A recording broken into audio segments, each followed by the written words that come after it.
kwa nafuu ya muda, ninaomba nitumie nafasi hii kulithibitishia bunge lako kuwa hoja zote zilizotolewa na waheshimiwa wabunge zimepokelewa, na nimetoa maelekezo ya kuandaa mpango kazi wa utekelezaji, na taarifa yake itawasilishwa kwa maandishi.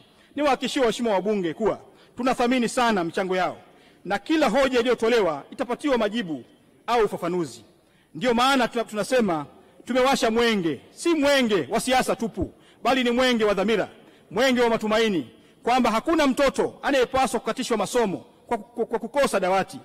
Hakuna mkulima anayepaswa kuozewa kwa mazao yake mashambani kwa kukosa barabara. Hakuna kijana anayepaswa kugeuka mwizi kwa kukosa fursa. Kwa maneno ya Mwalimu, Tanzania ni nchi huru.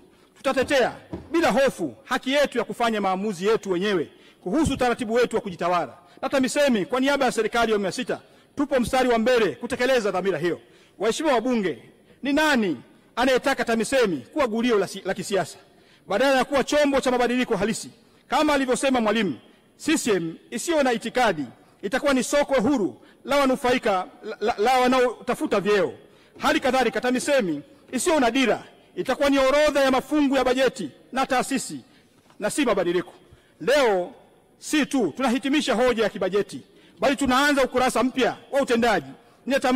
Ninatamani sana Mheshimiwa Spika, baada ya bajeti hii wananchi waseme bunge la mwaka 2025 liliandika historia ya mabadiliko ya kweli.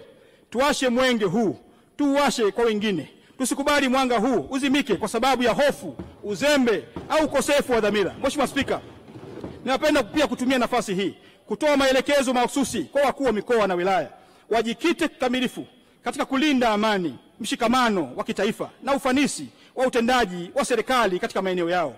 Hamtakiwi wakuu wa mikoa na wakuu wa wilaya kuwa watazamaji wa migogoro, bali wazima moto wa chokochoko na walinzi wa misingi ya haki, maendeleo na umoja wa kitaifa. Utulivu wa nchi unaanza pale ambapo viongozi wa chini wanatimiza wajibu wao bila kusubiri maagizo kutoka juu.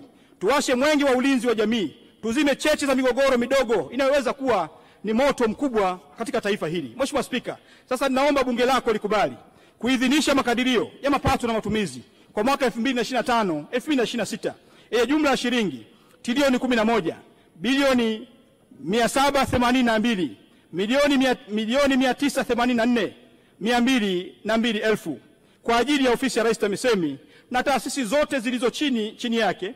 Fungu namba 56 tume ya utumishi wa walimu, fungu namba 2 na mafungu 26 ya mikoa yakijumuisha halmashauri 184. Mheshimiwa Spika, ninaomba kutoa hoja.